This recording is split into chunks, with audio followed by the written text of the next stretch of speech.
Are you guys ready for your next storyteller? Finally, right?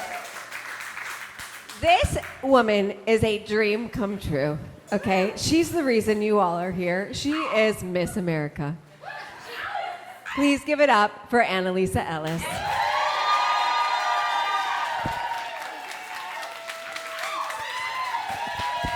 Hi. I'm channeling Kaya with my emotional support water. My name is Annalisa Ellis, and this story is called Zero. Ooh, I'm already starting to cry. It's fine. My boyfriend has just asked me to move in with him. Okay, well, he didn't actually ask. And also, I told him I want to take the empty bedroom when his roommates move out. But he just nods and asks why. This is a fair question. Why would I want to leave my 3 women roommates and the aroma of Victoria's Secret body spray mixed with raspberry Smirnoff to live with 3 dudes and a kegerator? There is an answer, and we'll get there. But first, I have an even bigger question for him. Can I get a cat? Yes, I am a proud cat lady. Always have been, ever since I was a little cat girl. Baby dolls? Ew. Pound purries? Always. I have twice dressed up like my cat for Halloween. Once when I was 6, and once last year. Growing up, I had deep connections with our family cats. We said goodbye to our last one when I was 20, and I was hollowed out. Since I was in college, I couldn't get another cat. So every time I saw one, I'd dream of that magical time after graduation when I could live on my own and finally fill my gaping cat hole. I'd be an adult, and adults always get what they want. Except adults have to move in with people who have allergies, which is just code for I don't like cats or Claritin. After that, adults are assaulted with no pet policies from zoophobic landlords.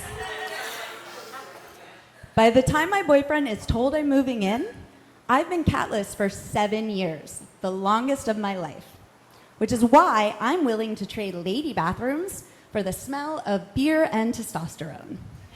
Because amidst that musky bouquet lives a dog. That's right, Brosville allows pets. Opportunity favors the obsessed. I've had 7 years to triangulate my perfect cat. Most importantly, he needs to say hello. My parents, not pet people, kept our cats confined to our basement growing up, so I never had someone who'd greet me at the door and follow me around. So now, I need a soulmate who understands the beauty of codependency. I have 1 shot to get my Hello Kitty. Boyfriend roommates don't just move out every year. I can't risk picking an under-the-bed cat. I need a guaranteed personality. I need to shop, not adopt. The perfect cat breed, objectively, is a Bengal. They bond with their owners, or their humans, sorry, and their meows kind of sound like hello, like meow. I even have a name picked out, Zero. The first Bengal breeder I find is expecting a litter in a few weeks. Are you kidding me? This is fate. I move into Dude Manor, and I create a nook for me and Zero to watch Lost. I keep imagining what it'll be like to meet him. I have this vision of a teeny gray kitten wobbling away from his mom. We lock eyes. He places a paw on my knee, saying hello. It will be perfect. On August 13th, 2007, Zero is born, along with 5 brothers and sisters. I get to select my kitten first, so Zero will be the literal pick of the litter. At the breeders, I walk into the kennel, but something is wrong. The kittens aren't kittens. They're lumps. Furry baby potatoes with closed eyes and mouths that look like buttholes, just laying there. The breeder, sensing my distress, explains they're just a week old, they don't have personalities yet, you can decide based on pattern. I'm sorry, what? I'm sorry, what? The reason I'm spending money on a designer cat is for personality. How will I know it's Zero if he doesn't say hi? Should I just assume he watches Lost? But I'm able to narrow it down to 2 fuzzballs, and I hold each rude potential Zero in a hand and look between them, hoping for some sign. Are you Zero? Are you Zero, microphone? Neither answers. Okay, I can do this. I made a choice to move into a charming frat house. I made a choice to get a fancy cat. I can put on my big girl cat ears and choose my Zero. This one. And I hold up my right hand, and so it is done. Zero is anointed. I am the best decider. There's 9 weeks to prep the nursery. At PetSmart, where I avoid eye contact with the rescue cats, I get supplies all in red, Zero's favorite color. Food bowls go by the dresser so we can gossip while he eats. Cat leash by the door for our quality time frolics. But then I get an email from the breeder. I don't have good news. The little boy may have a heart condition. I'm not comfortable letting him go. My poor kitty. No, not my kitty. This poor kitty who I chose. I am not the best decider. It goes on. I do have one other male in the litter, if you'd like to meet him. The other kitten, the left-hand kitten. But I'd already made one firm adult choice, and I was wrong.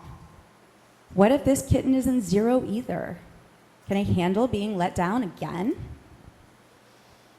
On the other paw, my life is now in a house with 5 TVs dedicated to football because I made a choice to get a cat. So, yes. I need to put my big girl cat ears back on and meet this brother. But back at the breeders, I'm spiraling. What if the brother is independent? What if his favorite color isn't red? What if I choose someone who doesn't choose me? I can't repeat the last time. I need to turn my brain off. No overthinking, no thinking. If it's right, I'll feel it. The breeder hands me a teaser toy. I take a calming breath, so chill. She returns, carrying a 3-pound snow leopard. An actual kitten with open eyes and a working mouth, old enough to have a personality, but is it the right personality? Will he run up to me? Will he say hello? I guess my brain is just too good at thinking to turn off. But I pull it together, calm your tits, I tell myself. She sets the kitten down, and he scurries under a chair. No, a hidey cat. This isn't Zero. This is why we calm our tits. But can't give up yet. I'm the closest I've been in 7 years. I'm not ready to leave here alone. I kneel and jiggle the toy. He pounces. He's out in the open, scrambling for the ribbon. Could it actually? Maybe.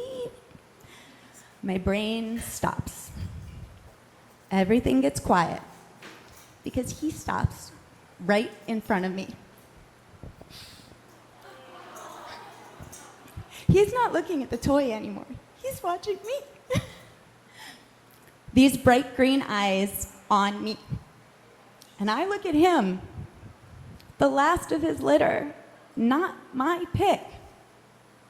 He gives the squeakiest mew, reaches a paw to the tweezer, but taps my knee. In that gesture, in that sweet voice, and that perfect face with its black nose and white snout, I see the next 15 years of my life. Because Zero, my Zero, has just said hello. Thank you.